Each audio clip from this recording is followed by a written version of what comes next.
তো অনেক বাতাস, আগুনটা কন্ট্রোল করাও টাফ ব্যাপার। যাই হোক, অনেক কষ্টে ফাইনালি আমার এই ছোট্ট চুলাতে আমি আলুগুলো সিদ্ধ করতে পারলাম। আজকে প্রথমবার, তাই হয়তো ভয় পেলাম, আস্তে আস্তে ইউজ করতে করতে অভ্যাস হয়ে যাবে। তো এদিকে সিদ্ধ করা আলুগুলোকে আমি ছিলে নিচ্ছি। একদম ইজি একটা স্ন্যাক রেসিপি আজকে ট্রাই করব আমি, আর তোমাদের সাথেও শেয়ার করব।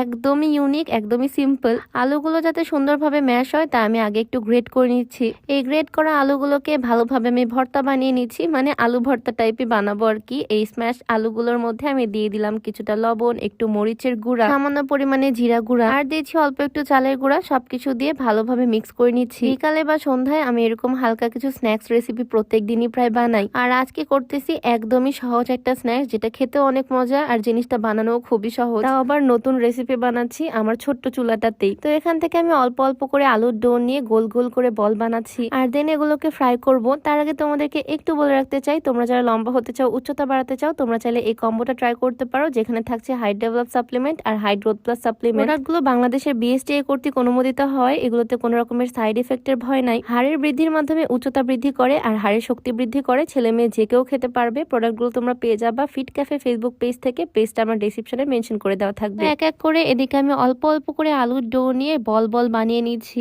লম্বাটে বা চ্যাপটা যে কোনো শেপই দেওয়া যাবে, বাট আমি বল বল শেপ দিচ্ছি কারণ এই শেপটা আমার অনেক ভালো লাগে। গোল গোল মিষ্টির মতো বানিয়ে নিছি একদম। আর প্যানের মধ্যে তেল দিয়ে তারপর একে একে আমি ছেড়ে দিচ্ছি এই বলগুলো। প্রথমে ভয় পেলেও এখন কিন্তু চুলাটা বেশ ভালোই কাজ করতেছে। ছোট্ট একটা জিনিস, দামও অনেক কমই রাখছে। এখন দেখা যাক কয়দিন আমি এটা ইউজ করতে পারি। আজকে তো প্রথমে ভয় পাচ্ছিলাম, বাট এখন বেশ অনায়াসেই কাজ করতেছি। লো হিটে আমি এই আলুর বলগুলো সুন্দর করে ভেজে নিচ্ছি। বাহির থেকে খুবই সুন্দর একটা ব্রাউন কালার চলে আসছে। উপর থেকে এই জিনিসটা ক্রিস্পি হবে খেতে, আর ভিতরে হবে সফট। সুন্দর করে এই পটেটো বলগুলো ভেজে আমি একটা প্লেটে তুলে নিলাম। জিনিসটা দেখে বোঝা যাচ্ছে খেতে মজা হবে। এখন দেখি আমার হাজবেন্ডের কাছে নিয়ে গিয়ে ও খেয়ে কি বলে। আর তার আগে তোমাদেরকে আজকে আমার পরা ড্রেসটা দেখিয়ে দিই। আজকে আমি সুন্দর একটা কটনের 3 পিস পরে আছি। কালারটা আমার খুব পছন্দের, ডিপ ম্যাজেন্টা কালার। এই কালার ড্রেস পরতে হয়তো তোমরা আমাকে অনেক দেখো, কারণ আমার মনে হয় এই কালারটা আমাকে বেশ ভালোই মানায়। কালারটা যেমন সুন্দর, ফেব্রিক্সটাও খুবই কমফোর্টেবল। ড্রেসটা আমি নিয়েছি exclusive fashion corner Facebook page থেকে। পেজটা আমার ডেসক্রিপশনে মেনশন করে দেওয়া থাকবে, চাইলে ভিজিট করে আসতে পারো তাদের পেজটা।